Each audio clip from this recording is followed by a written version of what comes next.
Moi, je pensais que je me baladais avec ma pote, elle pensait qu'elle se baladait avec son bodyguard.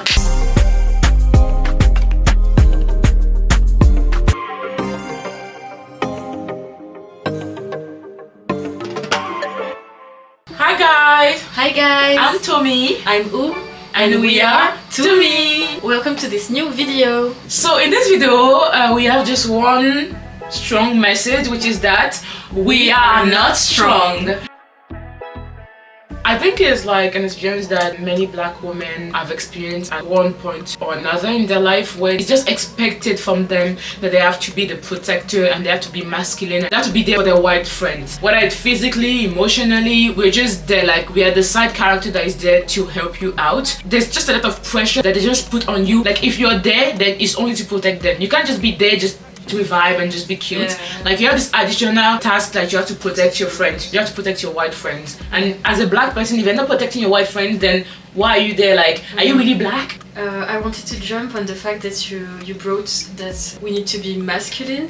Yeah. And this word for me is very special because I had a lot of experiences in my life where ça m'a été reproché le fait d'être très masculine dans ma façon d'être, de me comporter, d'être très brute on va dire. Okay. Et dans un même temps, comme tu le dis, j'ai l'impression que c'est quelque chose qui est attendu de moi parce que je dois savoir me positionner, je dois être indépendante, quand il se passe des choses je dois pouvoir réagir pour moi-même, mais aussi réagir pour d'autres gens. Et ça me rappelle aussi une expérience où quand j'étais au collège, j'ai eu un breakdown. C'est la première fois de ma vie que j'osais pleurer en plein milieu de la cour de récré. D'habitude j'allais me cacher aux toilettes vite. Et j'ai pleuré parce que j'étais vraiment au bout de ma vie et tout. Il y avait des amis à moi qui sont venus me voir. Et notamment une pote qui, en voulant peut-être me rassurer, je sais pas, jusqu'à ce jour, je sais pas quelle était l'intention. Elle m'a dit mais damn, je savais pas que ça t'arrivait toi aussi de pleurer. Je savais pas que ça t'arrivait aussi d'être triste. Parce que genre t'es tout le temps... Je sais pas, et j'étais en mode... mais je suis tout le temps quoi? Humaine? Parce que, ok, je sais que en même temps c'est ce que je montre aux gens. J'essaye du mieux que je peux d'être là pour mes amis, de les réconforter quand ils ont des problèmes ou même quand ça va. Et c'est vrai que je montre pas le côté sensible de ma part, mais en fait je suis un humain et je pense que pour le principe même d'être un humain, tu dois supposer que chez moi il y a le positif comme le négatif, il y a la souffrance comme la joie, que je peux être affectée par les choses, je suis un être sensible. Tu dois pas te dire que parce que tu m'as pas vu pleurer, si tu m'agresses et que t'es méchant envers moi, ça va pas me toucher. Que s'il m'arrive un truc très triste, je vais pas pleurer. Tu peux pas expecter ça d'une personne.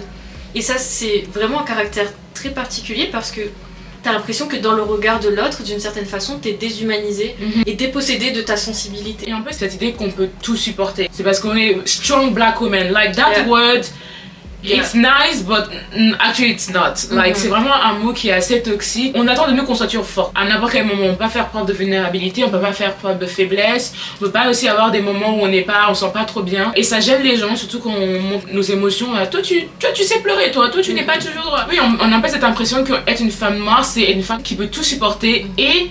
Parce qu'on sait qu'elle peut tout supporter, je pense que c'est également une raison pour laquelle les gens peuvent se permettre de mal nous traiter ou de nous mettre dans une position où ils ne devraient pas nous mettre. Donc c'est un peu un justificatif pour mal nous traiter. J'ai eu des expériences où j'ai des amies, elles disaient des choses qu'ils se disaient pas et puis quand je leur dis c'est blessant ce que vous dites, c'est oh non mais on rigole, sois cool. Oh t'as pas d'humour, t'es susceptible. T'es susceptible. En fait je suis pas susceptible, je suis un humain en fait. Exactement. Et on a tous de la sensibilité, encore heureux que j'ai des limites. Que j'ai des limites. Ça je supporte pas.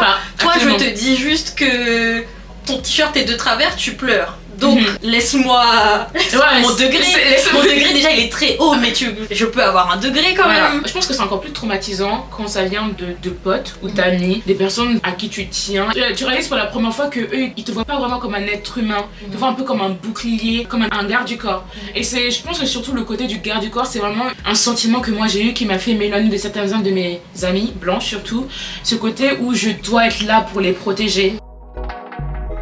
On est dans une situation où on était en train de se balader le soir dans la rue, voilà, de notre petite ville, on était ensemble. Elle s'est mise dans une situation, en fait il y avait des gars qui essaient de nous parler et moi j'ai continué à avancer parce que en tant que femme, la nuit, si un gars vient t'aborder, moi je me dis, voilà, surtout que s'il vient t'aborder en mode hey chérie, il est pas en train d'être sur ton visage, si tu lui réponds, il va avoir un peu plus de... se dire ah oui, elle va vraiment interagir. Et cette amie s'est permis d'interagir avec le gars, lui dire ouais laisse-nous tranquille, Alors que moi j'ai avancé. Puisqu'elle a répondu et qu'elle a interagi avec lui, il s'est rapproché et il a voulu commencer à lui parler et tout ça.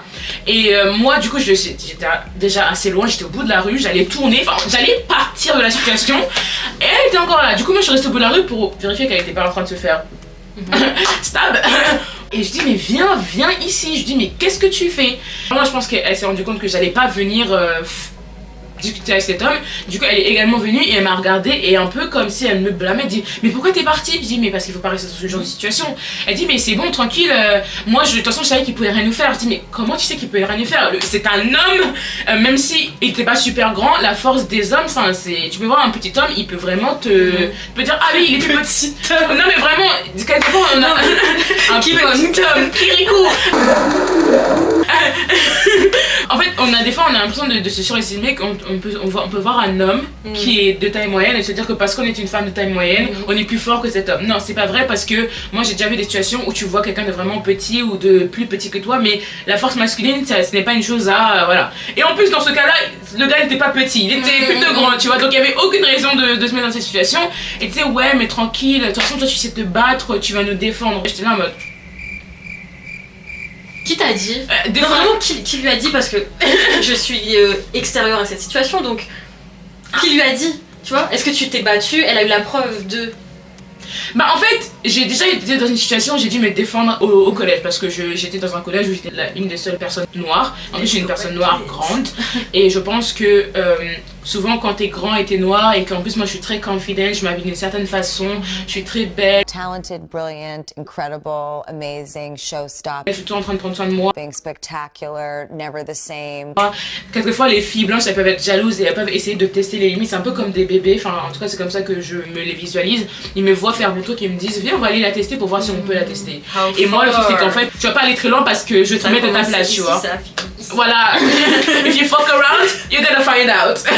Et du coup genre moi j'ai l'expérience où j'ai dû me défendre, mais me défendre, pas me mettre dans une situation stupide. Parce que c'est ça la vraie question, c'était inconsiderate de ma part de te demander est-ce que tu t'es déjà battue, est-ce qu'elle a eu la preuve. En fait on s'en fout, genre même si tu te bats et que t'es super forte ou quoi, à quel moment elle estime que c'est ton rôle. Exactement. Parce qu'encore, enfin c'est pas comme si tu nous dis oh ma pote elle s'est fait frapper devant moi, bah là je te protège ma gueule, voilà. C'est un survivor things. Mais là c'est tu sors de ta zone de confort où nous sommes confortables, tu crées un problème pour toi, tu veux me mettre aussi dedans, tu as toutes les possibilités d'en sortir, on n'a pas besoin de ça. Elle se dit parce que je suis avec toi, je peux me permettre de mettre dans tant de danger. Exactement. Bah, j'ai cette sécurité, j'ai ce backup. Qui t'a dit que... Dites-nous si vous avez également une expérience où en tant que femme noire, vous avez eu l'impression qu'on attendait de vous à ce que vous soyez the big strong person et que vous prenez en charge la situation, et le moment où vous vous êtes rendu compte que bah, c'était à vous de vous occuper de vos amis.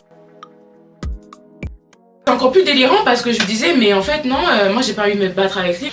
Elle a dit un truc en mode s'il m'arrive quelque chose, de toute façon ma mère ne te le pardonnera jamais. Et moi je suis là en mode You wanna bring your mom into this. Et sa mère avec son grand âge va prendre une petite gamine comme ça comme responsable de la vie de son enfant. Mais ta mère, elle est où? Call her, give her a call, tell her Mom, I'm in the streets, I'm creating some troubles. I'm not in trouble, I'm creating some troubles. Can you please pick me up and educate me? Et cette amie-là en particulier, pour être honnête, c'était pas la première fois qu'elle me sortait des choses un peu de dire ouais de toute façon je suis avec toi donc tout va bien se passer, voilà. Elle me dit non mais de toute façon s'il m'arrive quelque chose ma mère va te tuer, tu vois, parce qu'en fait je connais sa famille un peu et du coup en fait elle disait ouais s'il m'arrive quelque chose ma mère va t'appeler et c'est toi qu'elle va, et je me dis mais tu sais que moi aussi j'ai une mère, moi aussi je suis l'enfant de quelqu'un. Bah ouais. Et je vois pas pourquoi tu pars du principe que parce que ta mère me connaît et que je suis ta pote et je suis ta pote noire, ta mère a un peu l'expectation que moi je suis responsable de toi et je dois prendre soin de toi et si t'arrive quelque chose, je serai responsable, alors que tu te mets toi-même dans des situations où ta vie peut être en danger, où tu fais des choses stupides. Et en fait c'est drôle parce que moi, je savais qu'il m'est jamais arrivé quelque chose dans ma vie. À aucun moment, ma mère, quelqu'un de ma famille, s'est dit ouais mais est-ce que ta copine va te protéger. À quel moment j'ai pensé à lui dire ouais, s'il m'arrive ça, ma mère elle va t'appeler et c'est toi qui va. Non, c'est assez triste de se dire que pour toi, genre tes amis, ils te voient même pas comme une personne qui est susceptible de subir des dommages corporels, d'avoir des émotions, d'être en danger. Eux tout de suite ils te voient comme une protection, une barrière, quelqu'un qui va prendre les coups à leur place. C'est un peu une dichotomie parce que je suis quelqu'un qui aime bien protéger les personnes que j'aime et forcément si mon ami est en danger, je vais la protéger, surtout que si je peux, je vais la protéger. Mais d'un côté, il y a ce que je vais faire parce que j'ai envie de le faire et parce que c'est mon caractère et ce que toi tu attends juste de moi parce que je suis noire. Et du coup, c'est un peu cette situation qui m'a poussé à mettre de la distance entre moi et mes amis. Because I'm like, girl, you think I'm stupid, like. And she's like, strong black stupid girl. Strong black stupid girl. Ce que tu dis sur le fait que ta pote, elle s'est dit, ok, si il m'arrive quelque chose, je vais le dire à ma mère et tout. Je trouve que déjà, c'est un stade mental où je pourrais pas me mettre parce que, en fait, elle est où ta responsabilité personnelle? Elle est où ta responsabilité personnelle? Enfin, moi, il m'arrive un truc, je me dis, ma mère va me goumer, ma mère va me terminer. Donc, enfin, tu vois, ça c'est un stade déjà de, c'est peur, mais c'est autre chose. Mais surtout, je me dis donc, je veux pas arriver à ce stade-là. Donc c'est à moi de prendre la responsabilité de moi. Enfin, j'estime que j'ai la responsabilité de moi-même parce que je peux plus mettre cette responsabilité sur ma mère. Enfin, dans le moment où je grandis, déjà. Comment t'arrives à ce stade de ta responsabilité, tu la reportes sur ta mère et qui elle-même la reporte sur toi. Mais en fait, qui est responsable dans ta famille? D'une certaine façon, cette meuf, elle marche avec beaucoup de confiance dans la vie. Elle se dit là, j'ai envie de faire un truc bête. Bête. Mais elle fait. Alors que toi, peut-être que des fois, t'as envie de faire des trucs logiques, intelligents, pertinents. T'iras même pas parce que t'as trop peur et que t'es trop responsable de toi-même. Et en fait, ça, c'est le contre-coup du fait que les gens pensent qu'on va être forte et tout, qu'on va toujours tout handle. Bah en fait, nous-mêmes, on a grave internalisé ça et on a une forte attente d'indépendance, de force et de capacité envers nous-mêmes. Ce qui fait qu'on n'a pas assez, des fois, je pense, de bienveillance envers nous-mêmes. Ouais, de vulnérabilité. On n'accepte pas, du coup, d'être faible alors qu'en fait... Être faible, je sais pas comment dire, c'est pas une insulte. Voilà. C'est pas un truc négatif, c'est bien d'être fort, c'est bien d'être faible aussi. Exactement. Et pas juste vulnérable, parce que souvent on emploie vulnérable pour effacer le mot faible. Non, la faiblesse, on parle de la faiblesse, genre tu n'es pas capable. Et c'est aussi pour ça qu'on est censé vivre en communauté et pouvoir compter les uns sur les autres. Je pense que c'est un peu l'histoire de l'œuf avant la poule avant l'œuf. C'est-à-dire que je ne sais pas à quel moment ça a commencé où je me suis dit que je devais être forte et que je devais être toujours courageuse et toujours tout surmonter. Est-ce que c'était la vision extérieure du monde que les gens, par exemple les amis, l'école, voilà, le travail, ils m'ont dit toi t'es une femme noire donc tu dois être forte? Ou est-ce que parce que de mon côté je m'étais toujours montrée comme étant quelqu'un de forte, quelqu'un de courageux, quelqu'un qui ne montre jamais ses faiblesses, que eux ont assumé que j'allais être forte? Ça vient d'où? Et tous les psys ils aiment trop parler de nos parents là. Et du coup par rapport au cadre familial, je me demande, enfin je te demande, est-ce que pour toi c'est tes parents qui t'ont dit tu dois être forte, tu dois gérer toutes ces situations toute seule, il faut que tu apprennes à être indépendante? Ou alors est-ce qu'ils t'ont grave couvé en mode bah tu tombes, non tu t'as pas à gérer ça toute seule, chez moi je suis derrière toi? Ou encore situation 3, mais ça peut être les 3 situations, est-ce que c'est aussi par projection parce que t'as vu tes parents agir comme ça et du coup tu t'es construit selon ce modèle? Ou inversement tu les as vus agir pas comme ça, être plutôt vulnérables et toi tu t'es construit selon le modèle inverse? J'ai toujours vu mes parents être des gens super indépendants, surtout ma mère, très indépendante.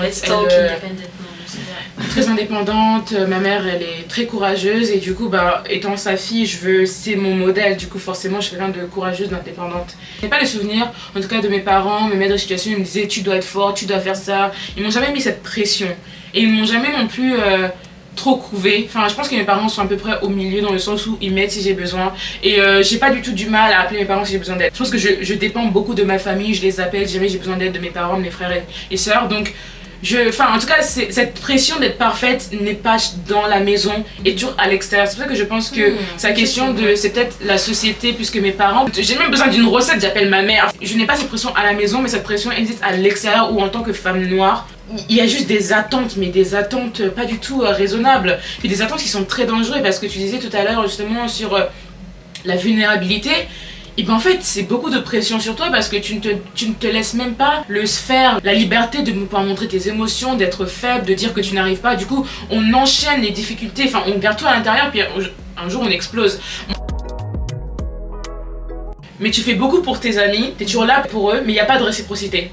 C'est-à-dire que On disait tout à l'heure que ils nous voient un peu comme des personnes surhumaines, mais parce qu'on est surhumain, ça leur va pas en tête qu'ils doivent nous aider en retour. Ouais, ou ils pensent pas qu'on attend autant de choses, tu vois, enfin ils pensent qu'ils ont à faire ça. C'est comme si on donne l'impression d'avoir besoin que de ça, voilà. alors qu'on leur donne ça, mais genre c'est pas une non-volonté peut-être de leur part d'être dans la réciprocité, mais ils se disent plus t'as besoin de ça, enfin you don't seem like you're asking for this, I'm asking for this. Par exemple, eux peuvent demander ça parce que ils montrent ouvertement qu'ils ont pas confiance en eux ou des trucs comme ça, mais peut-être que toi comme tu exultes la confiance, ils pensent pas que la confiance ça se construit, ça s'entretient, donc I need all of this. Pour être honnête, je pense que c'est un peu des deux. Certaines fois c'est vraiment ils ne savent pas. Donc c'est vraiment parce que si tu leur as toujours montré que tu étais confiante, tu n'avais besoin de rien, ils te demandent est-ce que ça va et tu te dis oui, nanana, ok. Il y a une part où c'est pas nécessairement de leur faute, mais d'un autre côté, j'ai l'impression que même si des fois tu exprimes que ça va pas, c'est un peu en mode toi,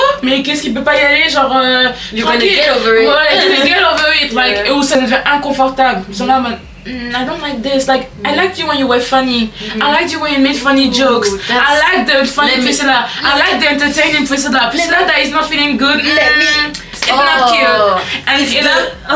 Et il te shut down quand tu essaies d'exprimer quelque chose qui est personnel. C'est un peu, ils voient pas, mais ça leur arrange de ne pas voir. Oui, c'est ça. Voilà, et moi, ce genre d'amis, je me casse. Ça peut être des personnes qui, je pense, devant cette vidéo, sont en mode Is she talking about me? Is she talking about me?